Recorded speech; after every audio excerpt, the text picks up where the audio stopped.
स्वयं ओबीसी के चबूतरे पर होने वाले ऐतिहासिक सरोकार किसान सम्मेलन में पहुंचने पर सभी के सरोकार किसान सम्मेलन है। ये बैंक ओबीसी पंचायत द्वारा आयोजित सम्मेलन की अपनी जिम्मेवारी है, आपका अपना सम्मेलन है। जो साथी सेक्रेटरी के निकल है, मैं उनसे प्रार्थना करूँ एक बार फिर भाई अवैसी चौटाला जी का तालियों की गड़गड़ाहट से बहुत भाई सभी भाइयों से अनुरोध है, भाई अभय सिंह चौटाला जो अपना पद जा करके आए हैं उनका भी स्वागत है।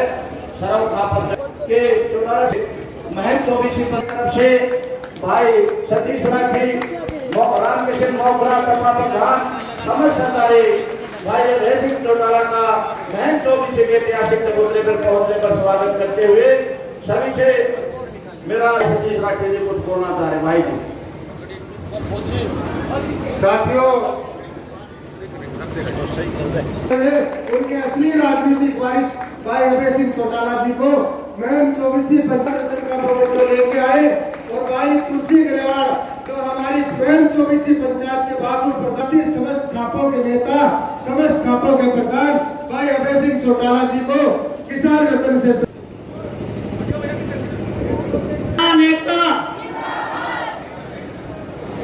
साथियों, एक बार फिर भगवान के नहीं चौधरी देवलाल की नीतियों पर चलने वाले, एक मुंह से जो कह दिया उसको निभाने वाले, दूसरी पार्टियों के नेताओं को आईना दिखाने वाले भाई अभय सिंह चौटाला जी को उत्तर भारत की जितनी भी खान से सभी तबकों से मैं कहना चाहूंगा कि वो किसान रत्न से भाई अभय सिंह चौटाला जी को सम्मानित करें।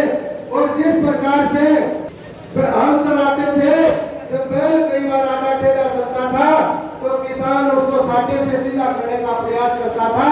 चौटाला को एक साटा भी वेट करने का काम करेंगे ताकि ये सत्ता पक्ष के लोग या कचन श्री के सरदारी ये और आज भी मेंबर का तस्वीर और इन्होंने प्रधानमंत्री का प्रत्याग किया किसान भाइयों के साथ से कंधा मिला के करने का निर्णय लिया है। तो ऐसे भाई अभय चौटाला जो असली इन्होंने अपने देवीलाल के खून होने का परिचय दिया है, असली देवीलाल परिवार का वारिस होने का परिचय दिया है, महंत ओबीसी पंचायत की तरफ से आप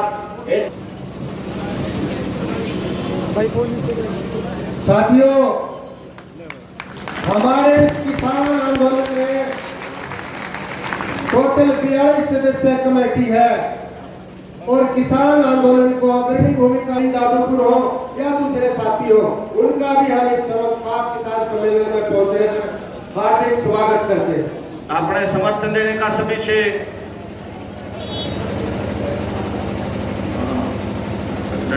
बहुत सारे लोगों ने किसानों के बीच में जाकर जेजेपी के लोगों ने, कांग्रेस के लोगों ने और कुछ निर्दलीय साथियों ने किसानों के बीच में जाकर के रोटियां सेकी, खाना खाया, आप जैसे साथियों के सामने इंटरव्यू करें और खुल करके ये कहा कि अगर ज़रूरत पड़ी तो हम किसान के साथ खड़े हो जाएंगे, अपने पदों से रिजाइन कर देंगे। आज सबसे बड़ी ज़रूरत है, अगर जेजेपी के जो लोग वहाँ जाकर के कह कर कहते हैं इस्तीफा देते हैं तो ये सरकार धराशायी होती है, सरकार गिरती है। अगर कांग्रेस के 31 एमएलए सामूहिक इस्तीफा देते हैं तो ये सरकार गिरती है, फिर ये सरकार नहीं रह सकती।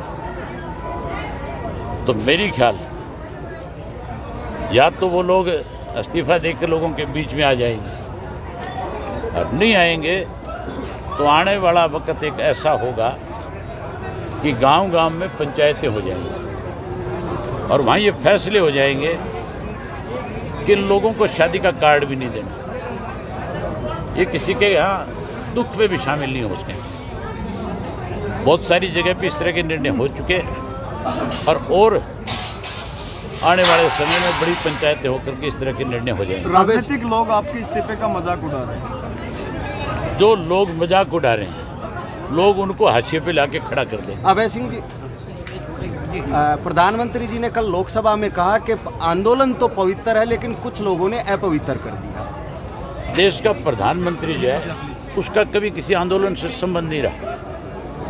ना तो देश की आज़ादी के आंदोलन में नरेंद्र भाई मोदी जी का कोई छोटा मोटा योगदान था, ना आरएसएस का कोई योगदान था, भाजपा तब थी नहीं, ना कोई ऐसा व्यक्ति आप मुझे बताओ जो आरएसएस से जुड़ा है, जो स्वतंत्रता सेनानी हुआ है, वो भी नहीं था।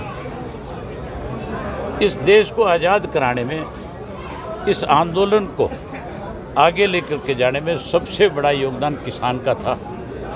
जो देश का अन्नदाता था उसने इस लड़ाई को लड़ा और देश आज़ाद हुआ। उसके बाद एक वक्त ऐसा आया था इस देश में इमरजेंसी लगी थी, उस आंदोलन को भी जवान ने और किसान ने लड़ा था। नौजवान पढ़े लिखे बच्चे, स्कूल कॉलेज के स्टूडेंट जो थे, उन्होंने उस आंदोलन की शुरुआत करी थी, फिर उससे एक आदमी जुड़ गया था। बीजेपी ने तो केवल दंगे कराए। इनका काम आंदोलन करना नहीं, इनका काम कोई सही बात को सुनना नहीं। ये तो दंगे भड़काते हैं, दंगे कराते हैं, दंगे करा करके लोगों को आपस में बांटते हैं, लोगों को एक दूसरे का दुश्मन बनाने का काम करते हैं। ये तो हर वक्त इनकी सोच ये है कि सिविल वार हो, जिससे कहीं छोटा मोटा तुम्हारा वोट बैंक खड़ा हो जाए। इसमें भी यूपी के अंदर इन्होंने जाट और मुसलमान को लड़ाया। गुजरात के अंदर मुसलमान को टारगेट करके मुरारजी जी अपना मोदी जी मुख्यमंत्री बने। अनेक ऐसे उदाहरण हैं। आपका जाट आरक्षण आंदोलन जो था, जो आंदोलन बहुत शांति से चल रहा था, 35 और 36 जात के नाम पे इन्होंने बांटा उसको। गुजरात के अंदर पटेल रिजर्वेशन के लिए मांग कर रहा था। उस आंदोलन को कैसे ख़त्म किया जाए, उस पर अलगाववाद का, आतंकवाद का नाम दिया गया और पटेल को अलग थलग करने का काम किया। ये सारा दिन इस तरह के षड्यंत्र रच करके इस देश के अंदर सिविल वॉर कराना चाहते हैं। लेकिन किसान का जो आंदोलन है उसमें 36 जात के लोग हैं, इसमें किसी एक व्यक्ति की लड़ाई नहीं है। इस आंदोलन को सरकार कमजोर नहीं कर सकेगी। हर हालत में किसान इस आंदोलन को जीतने का काम करेगा और मोदी जी को अपने जो बनाए हुए कानून है वापस लेने पड़ेंगे, किसान से माफ़ी भी मांगनी। एक सवाल और, प्रधानमंत्री जी ने ये बोला कि ज़रूरी नहीं है कि कोई मांगे और जब भी हम दें, कानून वैसे भी बनाए जा सकते हैं। हालांकि उन्होंने एक बार फिर किसानों को टेबल पर बातचीत करने के लिए बोला। कोई इमरजेंसी हो उसके लिए हम मान सकते हैं, कोई अच्छे काम के लिए कोई कानून बनाए। देश का किसान जो है आज ये डिमांड कर रहा है कि आपने अपनी तरफ से हमारे ऊपर कानून बना करके थोप दिए, लेकिन कानून बनने के बाद जहां आज हमें बहुत सारी दिक्कत और कठिनाई आ रही है, तो आपको बिना मांगे आपने दिए, हम आपसे मांग करते हैं कि आप इनको वापस ले लो। दिक्कत क्या है वापस लेने? भूपेंद्र सिंह हुड्डा अविश्वास प्रस्ताव लाने। भूपेंद्र सिंह हुड्डा की भी सुन लो आप। मैं इस मंच से नहीं कहना चाहता था, क्योंकि ये मंच जो है किसान पंचायत का था। भूपेंद्र सिंह हुड्डा जो है आज की डेट में भी बीजेपी के एजेंट के रूप में काम कर रहा है। सुभाष चंद्रा को चुनाव किसने जिताया था? जो बीजेपी का राज्यसभा का मेंबर था, उसके पक्ष में वोट डालने की बजाय अपना वोट कैंसिल करा करके सुभाष चंद्रा को राज्यसभा में भेजा। तो बीजेपी के एजेंट के रूप में काम किया कि नहीं किया? उसके बाद अपने बेटे को राज्यसभा में भेजने के लिए इसने साठगांठ करी। अब जब किसान आंदोलन चल रहा था, हमारा जब सेशन आया था, मैं अकेला था विधानसभा में जो किसानों की बात को लगातार सरकार को किस तरह से कटघरे में खड़ा करूं, मैंने अकेले ने वहाँ 1 घंटे लड़ाई लड़ी। भूपेंद्र सिंह हुड्डा वॉकआउट करके गया। क्यों गया वॉकआउट करके? क्यों नहीं इसने वहाँ लड़ाई लड़ी? इसलिए गया कि इसको फाइल दिखा दी, ये फाइल तैयार है, या तो यहाँ से चले जाओ, और नहीं जाओगे तो फिर सोच लो क्या होगा आपके साथ। अब ये कहता है कि हम अविश्वास प्रस्ताव लाएंगे। अविश्वास प्रस्ताव तो 18 MLA चाहिए, और 18 MLA जब खड़े हो जाएंगे हाउस में तो अविश्वास प्रस्ताव पर चर्चा हो जाएगी। लेकिन मैं नहीं समझता कि भूपेंद्र सिंह हुड्डा उस हाउस में ज़्यादा देर टिक पाएगा, फिर कोई ना कोई बहाना करके बाहर जाएगा। इस्तीफा केवल इस बात के लिए दिया कि आज देश के किसान के अंदर अनदेखी हो रही है। आज देश के किसान की जमीन के ऊपर भारतीय जनता पार्टी की सरकार की निराई गड़ी हुई है। चौधरी देवीलाल ने ताव पर अपनी जिंदगी में, चाहे वो देश की आजादी से पहले की लड़ाई थी, चाहे देश की आजादी के बाद का समय था, चाहे वो गरीब आदमी जो मुजारे के रूप में किसान के खेत में काम करता था, जो धनराट लोग उस गरीब आदमी का जब शोषण करते थे, चौधरी देवीलाल अपना घर परिवार छोड़ करके उस गरीब के साथ खड़ा होकर के उसकी लड़ाई को लड़ने का काम करता था।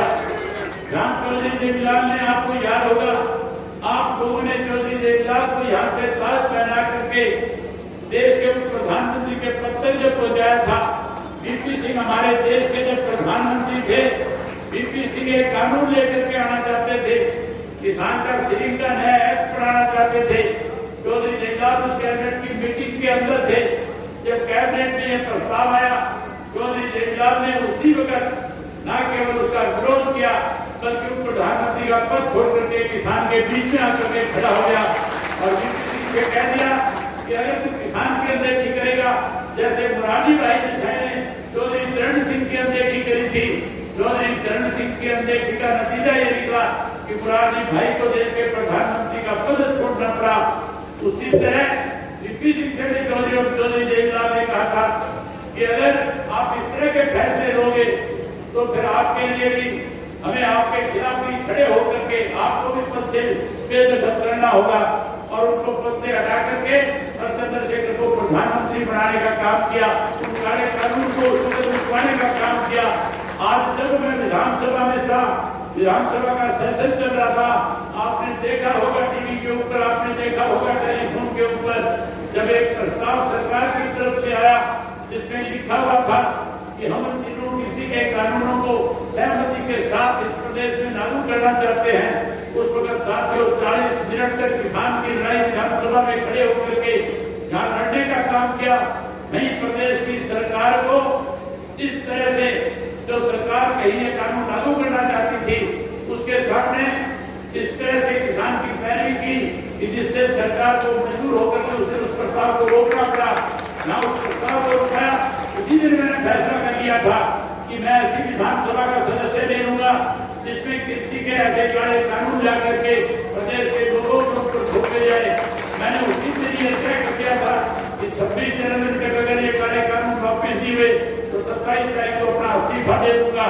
लेकिन हैरानी की बात है, जो मेरे बारे में ये कहते हैं कि उड़ी कटा करके शहीद होना चाहता है, जो मेरे बारे में ये कहते हैं कि मैं कहीं बीजेपी की मदद कर रहा हूँ, जो मेरे बारे में ये कहते हैं कि मैं कहीं राजनीतिक नोटंकी कर रहा हूँ, मैं उन साथियों से बताना चाहूंगा कि अगर आप किसान के सच्ची जैसी है, अगर आप चाहते हो कि इस किसान के साथ न्याय हो, तो फिर जो बातें आपने किसानों के बीच में जाकर के कहीं टोल पे खड़े होकर के कही थी, कहीं किसानों के आंदोलन कर रहे धरने पे बैठे लोगों के बीच में जाकर के कहा था कि हम किसान के साथ है, हम राजनीतिक रूप से चाहे सरकार के साथ है, लेकिन जब किसान की लड़ाई की बात आएगी हम अपने इस्तीफे दे करके आपके बीच में आ जाएंगे।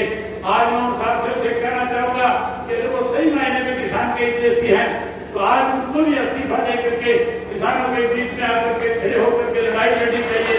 अगर वो लोग इस्तीफा दे करके आपके बीच में आएंगे तो मैं आपसे एक बात आज इस भरी सभा में कह रहा हूँ कि मैं पहला व्यक्ति हूँगा जो उनका स्वागत करने का काम करूंगा, जो उनको फूलमालाएं पहनाने का काम करूंगा। मैं राजनीति नहीं दूंगा, बल्कि मैं उन लोगों से ये कहूंगा कि आप जो निर्णय लेंगे आपके साथ खड़ा होकर के सुनाई को लड़ने का काम करूंगा। मैं एक बार फिर आयोजकों का खास रूप से मैं खास तौर पे पंचायत ने जो महापंचायत करके चौबीसी के लोगों ने जो मुझे सम्मान दिया है उसके लिए मैं एक बार फिर आपका आभार व्यक्त करता हूँ और आपको एक विश्वास दिलाता हूँ साथियों, आपकी इस लड़ाई में इस्तीफा मेरे लिए बहुत छोटी चीज है। इस्तीफा मेरे लिए कोई मायने नहीं रखता। अगर कहीं जरूरत पड़ी मेरी, अगर मुझे कहीं कोई आदेश मिला तो उसके लिए मुझे कुछ भी कुर्बान करना पड़े, मैं 1 मिनट की देरी किए बिना अपनी जिम्मेवारी को निभाने का काम करूंगा। यही बात आपसे कहना है, आपने मेरी बात सुनी, आपने सम्मान दिया।